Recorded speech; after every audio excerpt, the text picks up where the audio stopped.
What's up, crypto kids, DeFi finance fanatics? How y'all doing? Coming at you with a little bit of crypto this and that and all that stuff. What a day, huh? Oh my goodness, it certainly was a crazy day with all this GameStop saga and the, with Doge and all the stuff going on. Basically the powers that be having to basically show their hand that they have an off switch for retail investors. And this is something I've been talking about for a long time. I've actually had a channel removed in the past and got shadow banned at a bunch of different places for repeatedly talking about the accredited distinction. You're really even not allowed to say it. The accredited investor distinction, like just saying that over and over hits you on an algorithm and your channel will be banned. I really shouldn't even say it here, but the point is they showed so strong today. It showed their hand to the world that all the stuff we've been saying for so long is absolutely true, as far as the what we know to be truth, the way they use word games, the way they use contract law, the way they do all this. They say protecting investors. We have all these laws in here and all this stuff to protect investors. And we have brokers, they call them gatekeepers. They're gatekeepers for the reason, and they prove that today because they have an off switch and they turn off, from on not just Robinhood, but on a whole bunch of different apps. They've turned on a whole bunch of different platforms, a whole bunch of different brokers. Huge traders that I follow today were saying things like, should we leave this market? Do you know how big that is for crypto? Like if these guys go to DeFi, they're coming. They're coming. They're pumping Doge. Oh, geez, because Doge was on Robinhood, right? But Robinhood closed all those people off and those people couldn't take profits. So basically what was happening was like there's these hedge funds. One in particular is the Melvin something or other. And basically they go out and they create short positions in different companies. It's just something they do as a matter of course. And they go in, they short these companies, but they, like banks, they don't just, it's not like retail investors where we make a bet on what we see and then the outcome is what we have to deal with. These guys, if they lose, they bring the ship back, right? Like if we miss the ship leaves without us. But institutional investors, if they miss the ship, they bring the ship back. And they have all sorts of different ways to FUD markets, bring prices down, hurt companies. They control the media, whether you know it or not. The media is completely controlled by companies, and it is there to pump and dump and, basically milk the market for profit, as is all advertising. And the news these days has turned into nothing but advertising. And they have so showed that today. How many millionaires online were whining and crying, and billionaire hedge funds because someone, these people came together and short squoze them. And really what WSB did to the markets today, Wall Street Bets, it's the name of a Reddit group who caused this whole thing. What they did today is what, Michael Sayer says that Bitcoin, and it is true, what Bitcoin is doing to the Fed and the financial markets, and which is probably causing a lot of this crazy like militarizing of your police force or your local police force, because they see what's coming. And these people, they, like Paul Volcker, Janet Yellen, all these people have said in interviews in the past, what backs up the US dollar now that gold, it's not backed up by anything else. Yes, it's petrodollar, but really it's men with guns. That's what Paul Volcker said, and it's true. Anybody ever goes against the dollar, what happens? Men with guns show up and they change the story, right? You can't say too much out loud, especially if you want this to be on YouTube. But anyway, Wall Street Bets comes in and basically while this hedge funds are running all this manipulation and they have all these shorts open to short GameStop, and some others, but GameStop was the big one. These pump groups, this pump group, which is a Reddit group, and in the past, this pump group, they haven't been all that successful because what happens with a lot of pump groups? What happens? Well, greed takes over, right? If there's not some big whales or two involved that can like lead the charge, generally what pump groups do, and they work for a while, and then eventually the top people who are kind of running the whole thing will front run something and everyone loses the trust, right? Because they think that everyone's going to sell before they hit a certain price or whatever, before they hit the mark for the group or whatever it is. They say, hey, we're going to pump, these widgets up to $3. But then the people who who say that they already bought and now they're dumping at like $2, right? And keeping the price at a certain place and bringing their whole pump group in, and they end up dumping on them, you know, like Oracle used to do to all his people. Anyway, the whole point with this is these guys brought the market up, and the hedge funds were having to come in with millions and millions of dollars in order to cover their shorts, right? And they even came so far today, the Melvin Financial came out and had to say, hey, we're not insolvent, we're not going bankrupt. It's so funny. The social media, here it is, the social media posts about Melvin Capital going through bankruptcy are categorically false. Hilarious. Retail traders on WSB have been pushing GameStop share prices higher, another 140% by mid-season on Wednesday, while institutional investors who bet against the stock market have been losing big time. On Wednesday morning, hedge fund Melvin Capital confirmed it closed its short position on GameStop. The power of the people is crazy. Here it says it here. There are over 2.6 million Wall Street bet users and only 10,000 hedge funds. The power of the proletariat is now, which, yeah, it's very, very cool, but, you know, like I said, the greed takes over. So we want to be careful with these pump and dump groups. But is this going to change things a lot? Yeah. I mean, look what they have done here to the GME. They sent Dogecoin. Look at this Doge chart. Just by being, you ever seen a chart like that? That's a pump. That's a pump group. I don't have enough Doge to really take profit in this. I had a friend who was on the inside of this, who basically called me. He's like, dude, I just made so much money in Doge, and if I had held on even longer, I would have made 10K. And I was like, bro, how many times did I tell you only take half off the table and let the rest ride? And he's like, I know, I'm a beginner though, and I couldn't help it, I sold it all. But he made a butt ton of money, and anybody else who was in on this trade did as well. And you know, nice, showing the power of the people. It's really funny, and what this could do for altcoins is crazy. But not only that, like I was saying, I watch a lot of traditional market guys, and they're like, you know, the fact that they can come and steal this and take it from the people, and all those people were set up, you know, it's just a bunch of people in a group agreeing to buy something and then betting on the price going somewhere. Totally decentralized, totally free on a Reddit board, right? And these guys pump the price, and what happens? The financial markets, in order to protect themselves, showed their hand and proved that with a push of a button, they can turn off huge percentages of retail investors. And those retail investors couldn't trade their positions. They couldn't move anything. They were stuck in it. A lot of them lost bunches of money. Also what?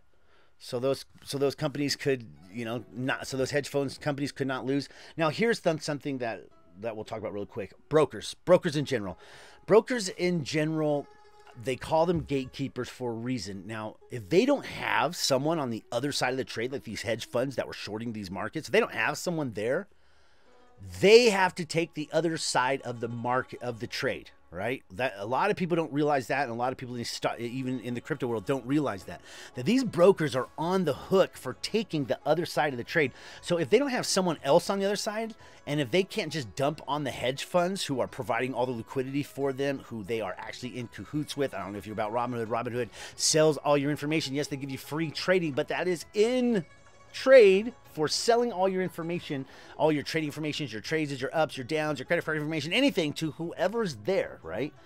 They sell that information in order to make the money and the difference, but they are still regulated brokers, and they still have to take the other side of the trade if they don't have someone to take it. So that being the case, those brokers, they make money when you lose. They need you to lose, or they're not going to win unless they got someone on the other side of the trade taking it, right? Because if they don't, they have to take it. And that's part of the regulated markets. And a lot of people don't realize that. So when you see like all these markets that went crazy, that you know, this group of investors is pushing, then you could see why they turned it off, because they can't just keep dumping on the hedge fund. The hedge funds closed their positions. They got no one else to take their side of the trades. Boom, they closed all tradings, and they just pushed it all back on the investors. And those investors got dumped on, even though they won the trade. Do you know where that cannot happen? In DeFi. You know that cannot happen on decentralized exchanges. If there's not someone on the other side of the trade, there is no trade, right? You can't. What this is going to do for crypto, the flood of people that this is going to bring in from them showing their hands. I mean, it's the same thing what happened to Bitcoin. Bitcoin came from a time when nothing. When I was in high school, I was a nerd, yes. I mean, I was a sports star, yes, but I was also one of those brainiac sports stars who was, I was explaining to, I remember I was put up in front of my, one of my classes, and I explained to the class what fiat currency is. No one knew what it was. Back then, like, no one knew anything about the finances, regulations, or the, you know, the scam of Social Security, all the different stuff. And like, as this nerdy kid, I'd be explaining that. Now, I don't have to explain that to anyone. Everyone knows what fiat currency is. The world has changed so much from Bitcoin. From 2008, where they first, you know, gave the veil under the thing before they passed the Frank Dodd Act, which basically allows them to do a TARP package. I don't know if you know, but like every single day or every 2 days, we have another TARP package in printed money. Every 2 days. Do they have to come and ask for it? No. Frank Dodd made that go through. Did that protect markets? No, but that's what they called it, protecting markets, right? Because they use these word games. So they say, you know, the credit investor distinction and all this stuff is there to protect investors. Protect investors from who? From these guys, from Wall Street Bets, from people like this, from the regular people. So even though they say, hey, we're here to protect investors, and this whole thing happening is going to open up a lot of people's eyes to this. This whole thing with this happening, with we're going to protect, you know, protecting investors. When they say that, they're saying they're protecting the hedge funds. They're protecting the big guy from people like you, from us, from groups doing this. When they say they're protecting investors and that the gatekeepers are there to protect investors, they're not talking about protecting you from scams, damn it. They're talking about protecting these scammers from groups of individual citizens coming up and shutting them down, forcing them into short squeezes. And you saw that protection kick in, and everyone will say, oh, this is gonna, you know what mainstream media is gonna be saying? Manipulated markets. These guys were manipulating, and it's a good thing those guys shut down those things to protect people. To protect who? The people in the hedge funds. That's who. It's pretty funny. Anyway, this is the WSB chairman. His kind of the Twitter forefront of that, and I noticed on my other Twitter account I was already following him, which is pretty funny. I don't know, maybe he changed his name from something else a ways back and I just happened to have been following him. But yeah, pretty interesting. We don't want socialism, just give us our market and government that isn't corrupt. Here. I know I'm asking for a lot. We want free markets. The world is watching. What are y'all buying tomorrow? Hopefully nothing on Robinhood. It's pretty funny. The whole market just, you know, went crazy. It was really nice to see. Dogecoin, the new GameStop. Yeah, hopefully. I have 800 of them. Not enough to do anything, but if it, you know, it's pretty funny if it gets up to anything really decent. You know, like say they got this clicked over here to $1, I'll sell them all instantly. But what was the top? 8 cents. So pretty crazy. I mean, the gains there from 0.1 to 0.8, and they might just continue to pump this. You never know. And this is going to definitely bring in a lot of different interests and a lot of different attitudes, and it's going to be pretty crazy, I would think. No one bails out Bitcoiners. Bitcoin is the only true free money. Legacy way is to bail out banks in 08, and now legacy hedge funds. Reddit groups show power of decentralized network to unseat authority. No centralized authority can unseat Bitcoin. Freedom worth $1 trillion. This Robinhood situation shows just how much rich people hate poor people. You try to pull yourself up by these invisible brute straps if you want to, and they'll be right there to cut them. Don't let them stop you, girl. Never thought I would agree on anything with AOC. Let free markets work. Let open capitalism work. Have faith in the little guy. It's worked in Bitcoin and led the best performance of any asset ever. You know why CNBC doesn't have a show called The Closing Block? Because it would be 24/7 Bitcoin marathon into perpetuity. This is just talking about Jeff Bezos having a bunch of inside connections with Mr. Head Chopper himself. we won't say his name so we don't get flagged here. The free market illusion is over. It's Bitcoin all the time. It was a good day. It pains me to say this, it really does, but it looks like the hot ball of money that pumped to Joe's has started to pump into XRP. Wow, he might be right. How about that? They can only control us because we use their currency. I like it. This guy's going to bring a lot of people into Bitcoin. A short squeeze on Bitcoin is the way to break up the fiat system. Someone says to him, we're going to give that a heart. That's 1.4 thousand. Best cryptos. Let's see. The revolution will be powered by Chainlink. I could easily see them pumping Chainlink. And doesn't this change everything? Don't you want to just go in and buy a whole bunch of Bitcoins and put them in here and then like wait for them to pump? You know, but you really got to keep your eyes open. People calling me out of nowhere telling me they're making crazy money on Doge. It's just fantastic. Will Grayscale venture into DeFi with new crypto trust filings? That would be pretty easy. I can feel the chaos building, and I won't lie, it excites me a little. Yep, I'll give it to you there. Longtime Bitcoin developer Jonas Shield receives open source grant. Gate Exchange says, take the power back. Pretty nice. Has silver ever been worth $500?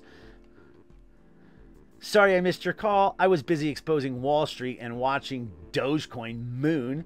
Good night, everyone. See you tomorrow. See you at the moon tomorrow. That's great. Is Dogecoin the new GameStop? MM Crypto asks. Not the first person we hear to ask that.